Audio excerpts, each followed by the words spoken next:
Hey, what's up? This is Logan with oneshark, and we're going to do a quick devlog on our game Twist of Destiny. We've been doing some new cool stuff. We got a level up system, a save system, and lots of parts that kind of serve that, and then a bunch of finishing touches to different things and bug fixes and stuff. So another thing we have is the item spawner, which you'll see right away in the beginning of this video. The point of the item spawner is when you need to test a new item in the game and when you need to test a new weapon, a new piece of equipment, and make sure that it fits on your enemy, it's allowed to be equipped, it adds their stats appropriately, and you can do that. So any item in the game we can easily spawn. When we built Chicken Assassin, and that's that game that's released on Steam and coming to Xbox, and we really built that out quite a ways, but we didn't spend any time building things that were nice for us to have. So this is one of the things that we probably could have had for that game, and it would have made it a lot easier. This time around, we're planning to go a little bit bigger with Twist of Destiny, more than just the number of items that we had before. So that's why we built that out. In combat here, we fixed a few bugs. One of the bugs is Connor would perform a double attack. And Connor's the guy with the wooden sword there. And when he performed the double attack, it wouldn't show both damage texts. It would show it just once, and we wanted twice. So we noticed that that was a problem, and I think that that was all resolved actually as of today. So I was working on that. And some of the things that our artist has been fixing is he actually provides the animations to us, and some of the animations would be missing like an on-hit event clip. So when an event happens, new things happen in the code. And if that event isn't present, the code can't move on to the next step. And in turn-based combat, it's really important to move on to the next step. So those things would hang up the battle and stuff, and we got those fixed. So you can see here we're going to add a full party. We're going to add each one of our characters that we have. And I see we missed Scott Grey Dog, which is too bad, but that's all right. You can see him in the next video. And we're going to go into a new battle here. Shrine of Bones. One of the cool things about Shrine of Bones is all the enemies are very unique. So you'll see we have the Fanatic Warrior, who has awesome war paint. He has totally different color than the last Tomatoes. And really, he's one of my favorite enemies, even though he's kind of a simple character. He just looks cool to me. And then one of the other characters, which is really awesome, is the Suicide Sheep Rider. And this fella has the coolest death animation that we have so far. When he dies, the sheep will actually ride off of the screen and gallop off. So I thought that was pretty cool too. You'll see level up pop-ups for our different adventures in the footage here. And what that consists of is it shows you what level you've gotten to, it shows you what stats you've gained, and then it eases itself in, drops down some stats, and then it eases itself back out, which is pretty awesome. So one of the things I'm most proud of in this game is the menus.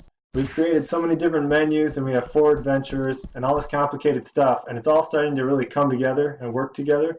And I think the designer and the artist did an awesome job of putting together how this is all going to look. And I've done a better job of implementing it because I had already had a chance to do this in Chicken Assassin, and now I can do it on a more complex level and try to really hone in on some of the skill sets I was building. So as the programmer for this, it's really felt great. You'll see here Chief Leaf is going to run out. We're going to level up, and you get to see his new health bar. That's a new thing that I just added in today. They sent me over the artwork for it a while ago. I think it was a few days ago, and I finally have gotten to the point where I'm going to add that in. He can now accept the burn buff as well. So when you get burned, it causes damage per turn, and that's something that all other enemies can handle, but he couldn't because he has a special health bar. So there was a bug there. Got that fixed.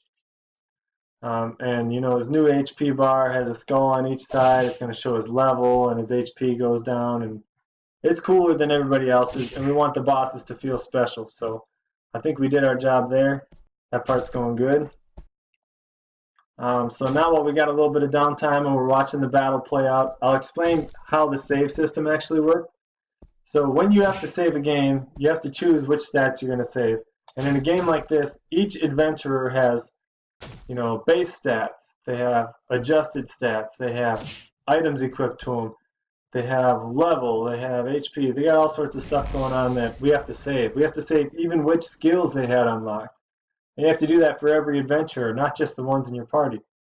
So that presented a problem, and it was one of the more complex systems to build, and it really turned out good. So we saved the adventurers as templates.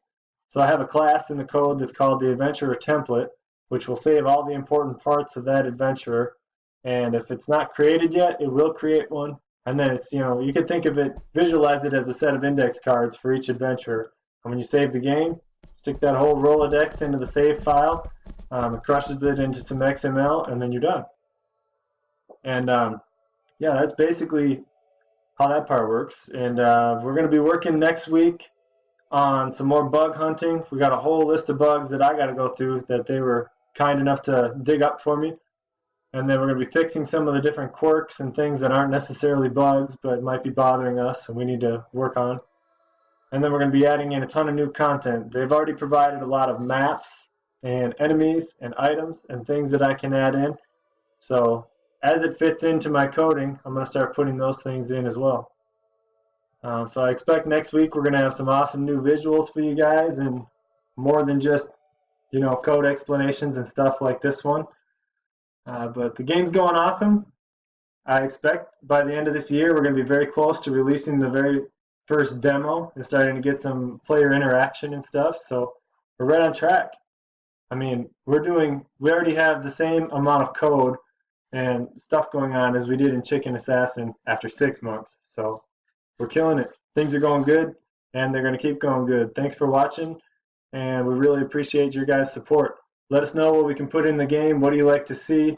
What do you need to see that would make you want to buy this? And till next time.